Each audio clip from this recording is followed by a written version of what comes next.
하나님의 백성들은 주일이 되면은 하나님의 전에 나오게 되어 있습니다. 왜냐하면은 본향을 사모하는 사람들이기 때문에 그렇습니다. 그리고 하나님 앞에 나오는 것이 가장 복된 일인 것을 너무나도 더 잘 알기 때문에 그렇습니다. 그래서 늘 하나님과 가까워지기를 원합니다. 하나님의 얼굴을 자주 뵙기를 원합니다. 하나님과 대화하기를 원합니다. 하나님의 사랑을 받기를 원합니다. 벌써 이미 하나님의 교회에 나왔다라고 하는 것 자체가 복입니다. 우리가 부자고 건강하고 잘 살고 자녀 잘 되는 것이 물론 복입니다만은 근본적인 복은 하나님과의 올바른 관계성이 복입니다. 하나님과 관계를 잘 맺으면 복이에요. 그래서 우리는 얼마나 가까운지 하나님 아버지라고 부릅니다. 그 어느 누구도 하나님을 아버지라고 부르는 사람이 없습니다. 세상 사람들. 하나님이라고 부르면 불렀지 하느님이라고 부르면 불렀지 아버지라고 부를 수가 없습니다. 그러나 우리는 자연스럽게 찬양할 때나 기도할 때나 무슨 깜짝 놀라는 일 있어도 아버지, 하나님 아버지 이렇게 불러요. 그만큼 복이 있는 사람. 그래서 하나님과 가까워지는 것이 복이고 하나님과 멀어진 것이 화입니다. 그렇다고 볼 때 우리는 하나님 앞에 나와서 하나님께 인사를 드립니다. 요즘은 인사성들이 별로 없는 것 같습니다. 옛날에는 동네 아이들도 어른들이 지나가면 안녕하세요. 인사가 굉장히 중요합니다. 왜냐하면 첫 인상도 그렇고 그 다음에 서로 친해지자고 하는 것이 인사고 그래서 악수하는 거는 이제는 너하고 다투지 않겠다라고 악수하고 그러니까 하나님과 가까워지는 것이 어떻게 하는 것이 하나님과 가까워질 것인가 여기에 우리의 관심과 초점을 맞춰야 돼요. 내가 무슨 일을 해야 하나님께서 기뻐하실까? 내가 무슨 일을 해야 하나님께서 좋아하실까? 내가 어떤 마음을 가져야 하나님께서 흡족해 하실까? 여기 앉아 계신 분들은 경험들이 많고 신앙생활을 오래 하신 분들이기 때문에 더 잘 아실 거예요. 사람에는 관계성이 있습니다. 내가 할머니면서 또한 누구의 남편이 되어지고 누구의 어머니가 되어지고 누구의 형제가 되어지고 친척이 되어지고 이런 관계들이 쫙 얽혀 있잖아요.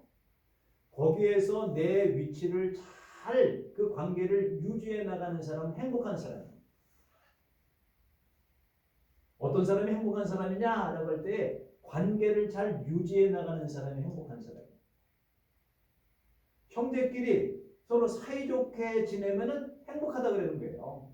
뭐 부모와 자녀 간에 다투지 아니하고 싸우지 아니하고 그냥 잘 지내고 관계가 좋으면은 행복한 거예요. 형제 간에도. 친구 간에도 그렇잖아요. 또 목사와 성도들의 관계도 그렇습니다. 관계가 좋아. 무슨 일인다 할 얘기할 수 있어. 편안해. 그러면 그게 행복한 거예요. 우리는 하나님과 나 사이에 가까워질 수 있도록 애를 써야 돼요. 하나님과 나 사이에 아무리 만나도 좋은 사이. 만나면 좋은 사이. 좋죠. 그래서 자주 봐야 돼요.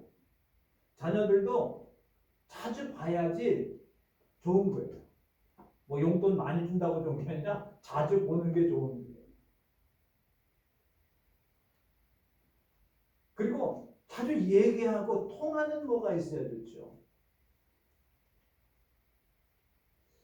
아이들도 키워보면은 여러 가지 성격이 있지 않습니까? 그냥 사내들이라도 그냥 있었던 일 시시콜콜하게 아주 엄마한테 뭐 오늘은 뭐 맞고 오늘은 누구 만났고 누가 무슨 얘기했고 그래? 그럼 그 자녀하고 자꾸만 얘기하고 싶어. 네. 와서 네. 그럼 싹 들어가. 얘가 지금 어떤 상황인지 잘 몰라. 궁금하기도 해. 뭐 물어보면은 왜 물어보냐고 또 그래. 그러면 얘 관계가 별로 안 좋은. 그래서 자주 만나고 자주 대화도 하고 눈을 자꾸만 마주치고 그러면 좋은 사이가 돼요. 복 있는 사람이 돼요. 그럼 내가 얼마나 복된 사람인가 알아야 될 거 아닙니까?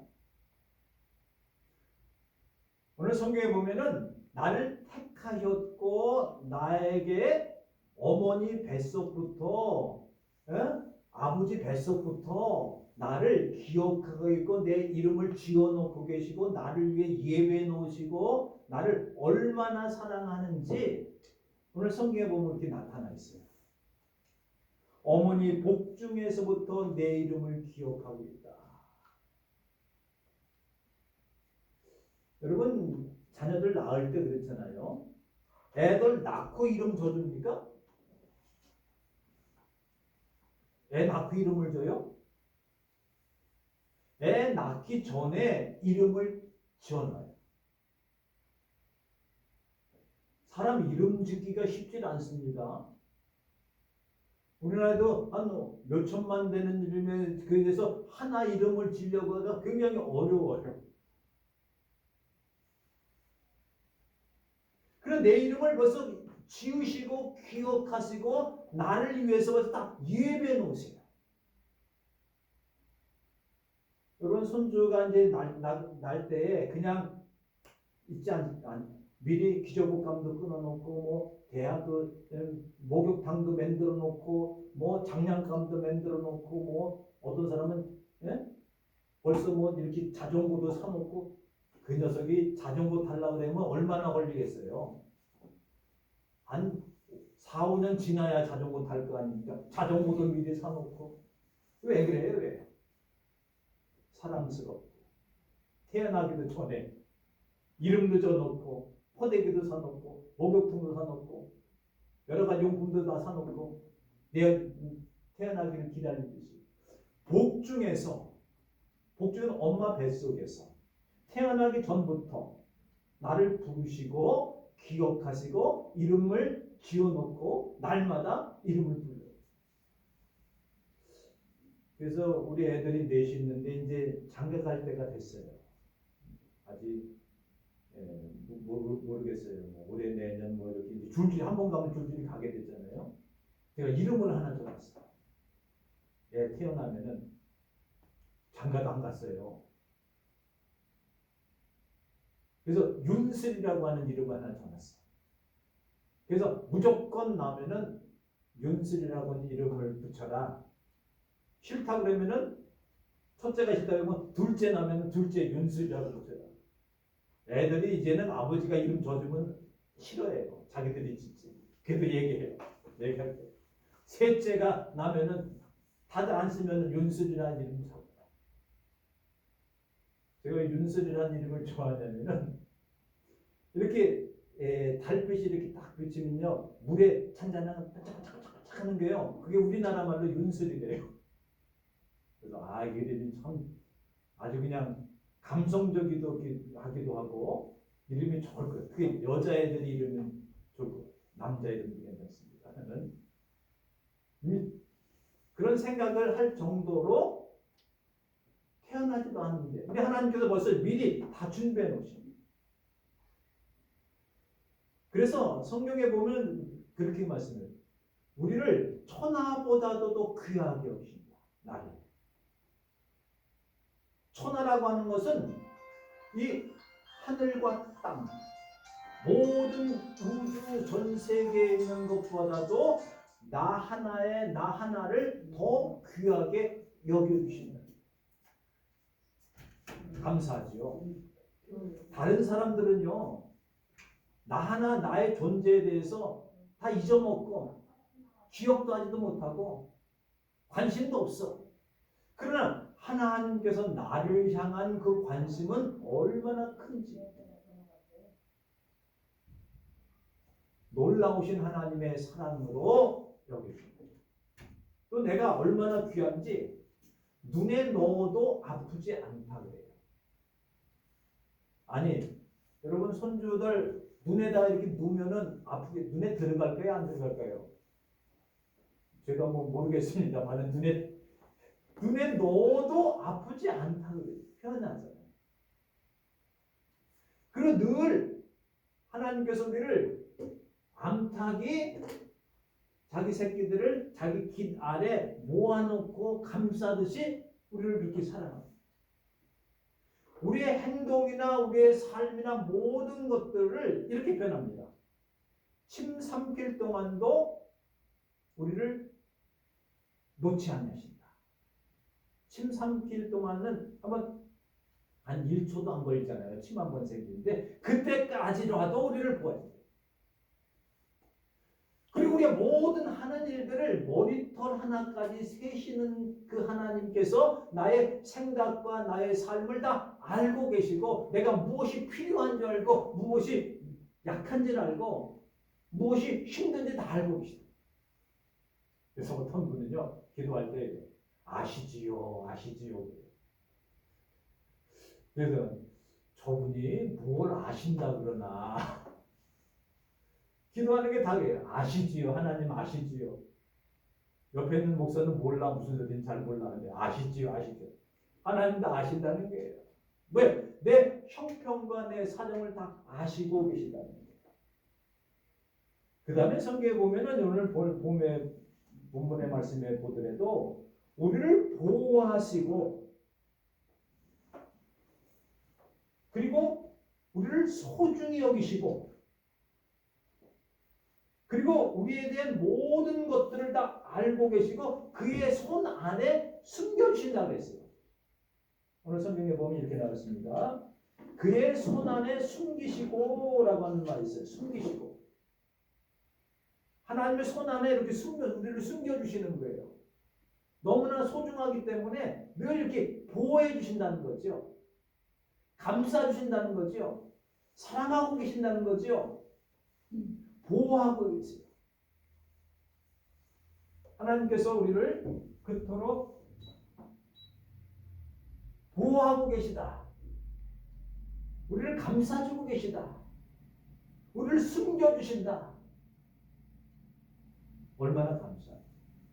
어디서 숨겨주시냐? 악한 자가 우리를 dom치려고 할 때에 하나님 우리를 숨겨주세요. 보호해주세요. 우리는 힘이 약합니다. 양이에요, 양. 우리를 다른 성경에는 양이라고 표현하고 있어요. 양이 다른 사람 물었습니까? 들여봤습니까? 다른 사람을 해칩니까? 그렇게 할 수도 없어요. 그래서 예수 믿는 사람은 다른 사람을 해치지 못해요. 얻어맞으면 맞았지 때리지 못해요. 바보들 같아요. 예수 믿는 사람들은. 그래서 예수 믿는 사람은 싸나우면 안 돼요. 싸나우면은. 예수 믿는 사람은 뭐 다른 사람의 거에 그냥 막 뺏어서도 안 돼요. 그런 성품이 아니야. 왜? 하나님 닮았기 때문에. 하나님의 모양과 형상을 닮았기 때문에 어쩔 수 없어. 예수 믿는 사람이 가장 악하다고 얘기를 하더라도 믿지 않는 사람이 가장 선한 것보다 더 약해. 주님께서 우리를 그러기 때문에 우리는 자체로 우리를 보호하기가 너무 힘들어. 그게 뭐예요? 하나님께서 보호해 주시는 거예요. 양들이 뭐 똑똑해가지고 뭐 이렇게 그런 거 없어요. 하나님의 보호하심에만 있으면 다 행복해. 목자 품 안에 있으면 다 행복해. 엄마 품 안에 있으면 다 행복해. 뭐 걱정이 있어? 전력해주지, 재워주지, 기저귀 갈아주지. 뭔 걱정이 있어? 엄마 품 안에 있는데. 문제는 여기서 벗어나야 문제가 되지. 그리고 여기 보면은 그런데요. 예수 믿는 사람들이 어수룩한 것 같지만 여기 보면 날카로운 칼같이 우리의 입을 날카로운 칼 같은 것을 가지고 있다. 여기서 날카로운 칼이라고 하는 건 무엇을 뜻하냐면은 하나님의 말씀을 네 입에 넣어주셨다는 거죠. 하나님의 말씀은 살아있고 운동력이 있고 좌우의 날쌘 칼과도 같아서 모든 혼과 영과 육신을 쪼개기까지 하신다는 거죠. 다른 말로 하면은 예수 믿는 사람들은요 어리숙하고 약한 것 같지만 그 입에 학자의 혀를 넣어주셨어. 그건 무슨 뜻이냐면은 하나님의 말씀을 주셔서 우리 입에서 나오는 말씀이 능력 있는 말씀이 돼요. 왜? 하나님의 말씀 자체가 능력이시기 때문에. 하나님의 말씀 자체가 권능이기 때문에. 하나님의 말씀 자체가 능력이 나타나고 기적이 나타나기 때문에. 우리 연약하고 부족하지만 하나님께서 우리의 입에 넣어주시는 하나님의 말씀이 있어요. 그래서 지혜로운 사람. 예수 믿는 사람은 굉장히 지혜롭습니다. 왜요? 지혜롭다고 하는 것은 똑똑하다라고 하는 게 아니에요. 지혜롭다고 하는 것은 뭐 많이 안다는 의미가 아닙니다. 지혜롭다라고 하는 것은 하나님의 말씀을 가지고 있는 사람이다라고 하는 뜻입니다. 성경대로 얘기하면은 하나님을 알고 하나님을 믿는 것이 모든 지혜, 지식의 근본이 되는 거예요. 하나님을 믿는 것이 모든 지혜의 근본이 되는 거예요. 밑바탕이 돼야 돼요. 하나님 없이 아무리 똑똑하면은 그거는 지혜가 아니에요. 하나님 없는 아는 부자는요, 그건 아무 소용이 없는 거예요. 하나님 빼놓고 뭐 한 거는 다 세상의 지혜로 끝나버리고 마는 거예요. 하나님을 경외하는 것이 모든 지식의 근본입니다. 우리는 지혜 있는 사람 아닙니까? 사람 눈에 보이지 아니하는 하나님을 보고 하나님 앞에 기도하고 하나님 앞에 엎드려 예배를 해요. 얼마나 지혜로운 사람이에요.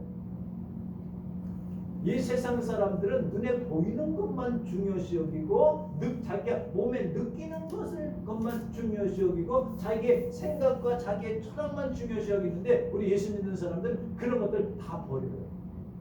그건 다 기초 학문이에요. 고도의 학문은 하나님을 알고 성경에 나오는 말씀대로 살아가는 것이 지혜로운 사람. 그래서 우리 입에 날카로운 칼처럼 예비해. 또 화살은 잘 닦은 화살처럼 날카로움을 받는. 왜? 그래서 적이라고 하는 죄악이라고 하는 불이라고 하는 것을 쏴서 맞춰서 그걸 무너뜨릴 수 있는 능력을 주십니다. 그리고요, 우리는 힘이 없어요. 그런데 오늘 성경에 말하기를 뭐라고 얘기했냐면 하나님께서 나의 힘이 되어 주신다는 거예요. 하나님께 나의 힘. 우리는 하나님 없으면은 힘 없는 사람. 아니 얼마나 힘이 있습니까 우리는? 힘 별로 없는 것 같아요. 뭐 권력이 있습니까? 부력이 있습니까? 재능에서 뛰어난 것이 있습니까? 없어요. 하지만서도 하나님이 나의 힘이 되어 주십니다.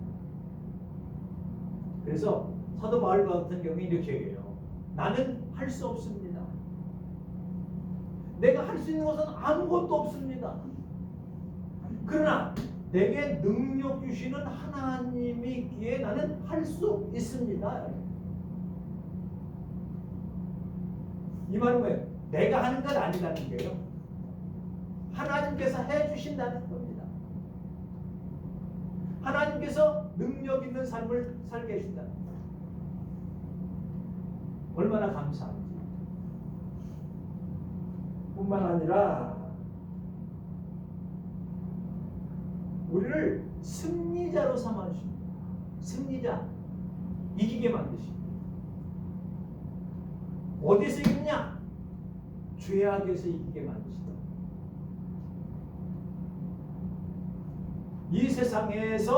이 세상이라고 하는 세상에서 우리를 유혹하고 우리를 넘보고 우리를 넘어뜨리려고 하는 세력 속에서 하나님의 능력으로 삼고 나갈 때에 그것을 이겨나갈 수 있습니다.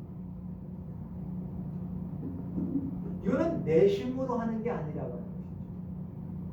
하나님께서 이기게 해 주신다는 겁니다. 하나님께서 승리케 해 주신다는 겁니다. 하나님께서 우리로 하여금 정복하고 점령하고 다스리고 승리하게 만들어 주시는 거예요. 내가 하려고 그러면 안 돼요. 하나님께 의지해. 하나님을 맡겨야 돼요. 그렇습니다. 오늘 여기는 우리들이 소중하고 귀하고 하나님이 우리를 얼마나 사랑하느냐에 대한 것을 말씀드리고 있습니다. 오늘 본문의 말씀에 보면은 이런 겁니다. 역사적으로 볼 때는 이사야가 이스라엘 백성들을 향하여서 하신 말씀인 동시에 영적 이스라엘인 우리들에게 하는 말씀뿐만 아니라 하나님의 종으로 우리를 삼아주실 뿐만 아니라 우리의 종이 되신 말씀에 하나님의 종으로 이 땅에 오신 예수 그리스도를 예표로 보여주고 계십니다. 다른 말로 하면 이겁니다. 예수님께서 메시아로 이 땅에 오실 때에 미리 이사야는 예수님이 오실 것을 예배하고 준비하고 말씀하시면서 어떻게 말씀하시냐면은 예수님은 이방인의 빛이 되어줄 것이다. 이방인의 빛이 되어줄 것이다. 예수님께서는 이 땅에 빛으로 오셨다. 요한복음에 보면 빛이 이 세상에 왔으되 세상 사람들이 그 빛을 영접하지 아니하였다. 왜? 그들의 마음이 어둡기 때문이다. 요한은 말한다. 내가 빛에 대해 나는 빛이 아니다. 나는 빛에 대해서 증거하러 오신 분이다. 내 뒤에 오시는 분은 빛이신데 그분이 와서 모든 인류를 구원해 내실 것이다. 먼 데 있는 사람, 먼 바닷가에 있는 사람, 먼 곳에 있는 사람, 섬들에 있는 사람 다 모여서 들으라.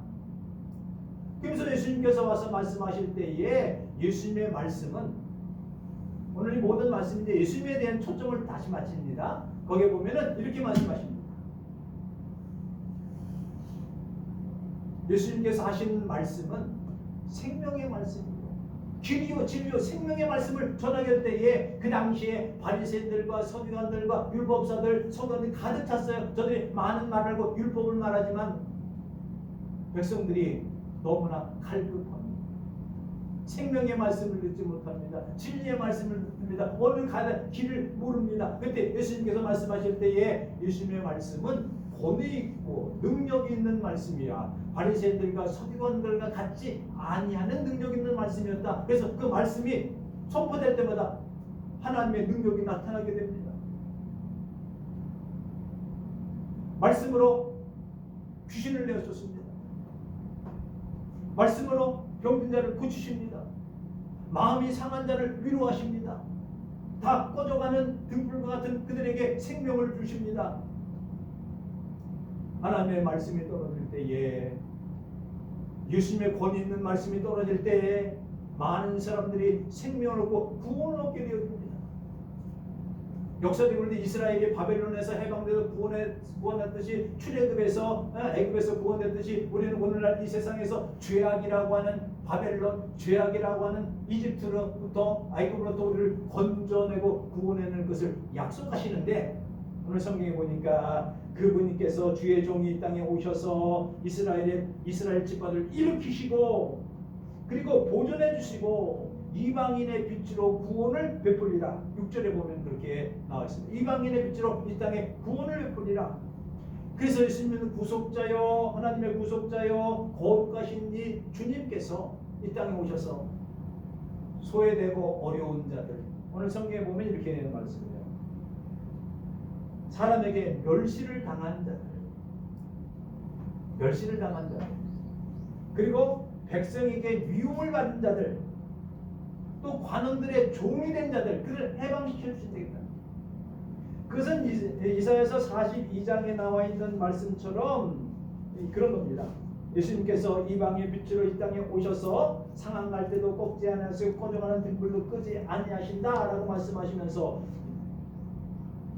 42장 6절에 보면 이렇게 말씀합니다. 나 여호와가 의로 너희를 불렀은즉 내 손을 잡아 너를 보호하며 너를 세워 언약과 이방인의 빛이 되게 하리니 눈먼 자들의 눈을 밝히고 갇힌 자들을 옥에서 이끌어내며 흑암 가운데 앉은 자들을 나오게 할 것이다. 바로 예수 그리스도 주의 종이 이 땅에 이방의 빛으로 오셔서 이스라엘뿐만 아니라 영적 이스라엘 온 세계에 복음이 전해서 구원했는데 이런 겁니다. 이 말씀을 드리고 마치려고 합니다.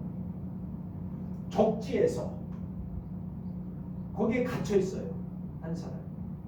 그러면 그것을 구하기 위해서 특공대를 보낸다든지, 그래서 그것을 그 삼엄한 경비를 뚫고 들어가서 그것을 건져내오는 일, 얼마나 힘든 일. 네? 그 능력. 오늘날 말하면 이거예요. 우리가 죄악의 세상에 있어요. 그 죄악의 세상을 뚫고 들어가서 주님께서 우리를 건져내서 구원하는 능력을 가지고 있어요.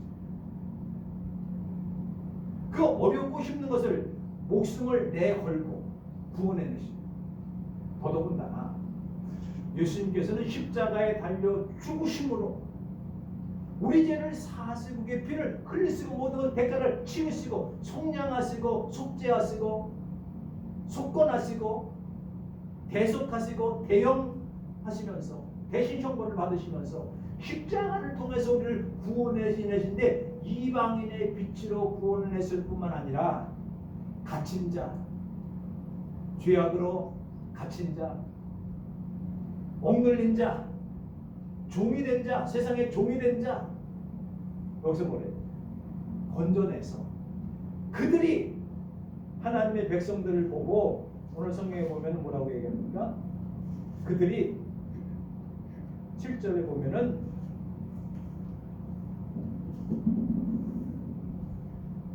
그들이 너희를 보고, 고관들이 세상에 있는 모든 것들이 너희를 절하리라.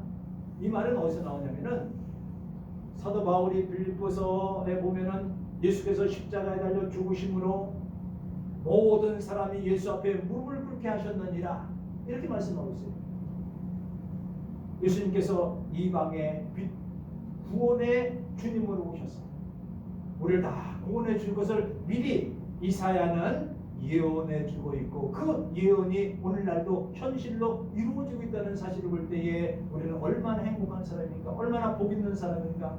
하나님의 사랑을 받고 하나님의 은혜를 받고 하나님의 보호하심을 받은 하나님의 백성이라는 것을 기억하면서 이제는 우리가 어떻게 될 것인가? 예수님께서 하신 것처럼 우리가 늘 빛의 직분을 잘 감당해야 될 뿐만 아니라 우리 속에 어려움을 당한 자, 고통을 당한 자, 미움을 받는 자, 종이 된 자를 건져내는 일도 우리가 감당해야 될 것이고, 하나님은 하나님으로 힘을 삼아서 승리할 뿐만 아니라 우리 입에 하나님의 날카로운 칼, 연마된 화살처럼 하나님의 말씀을 가지고 죄악을 이겨나갈 뿐만 아니라 하나님의 놀라우신 사역을 우리에게 맡겨주신 우리도 역시 예수님께서 빛으로 이 땅에 오셨듯이 너희도 세상의 빛이라고 하신 그 말씀을 따라 세상에서 빛을 발하는 삶을 살아야 됩니다. 빛을 발하는 삶은 뭡니까? 빛의 열매는 착함과 선행과 의로움이라고 했습니다. 착한 일 많이 해야 돼요. 그게 빛된 생활입니다. 의로운 일 많이 해야 돼요. 바르게 살아야 돼요. 그 다음에 진실되게 살아야 돼요. 이게 빛의 열매요. 빛 대신 하나님의 자녀들이 살아야 될 삶인 줄로 믿습니다. 기도하시겠습니다. 하나님 아버지, 은혜를 감사합니다. 이방인의 빛으로 이스라엘을 택하셔서 세상을 구원해내신 예수 그리스도의 놀라우신 은혜와 사랑을 감사하며, 우리도 역시 주님을 믿는 하나님의 백성들로서, 하나님의 사랑을 받는 자들로서, 빛의 자녀들로서 빛의 열매를 맺고 살아나가게 해주시되 세상을 향하여서 어둠의 세상, 죄악의 세상, 불의와 악독이 가득한 이 세상에 빛의 직분 잘 감당해 나가게 하시고 주님께서 가신 길을 우리가 잘 따라 나감으로 정말로 영적 이스라엘 이방의 빛으로 우리를 삼아주셔서 온 세상 사람들에게 어둠 가운데 빛을 발하는 복된 성도들 되게 하시옵기를 주 예수 그리스도의 이름으로 기도 올리옵나이다.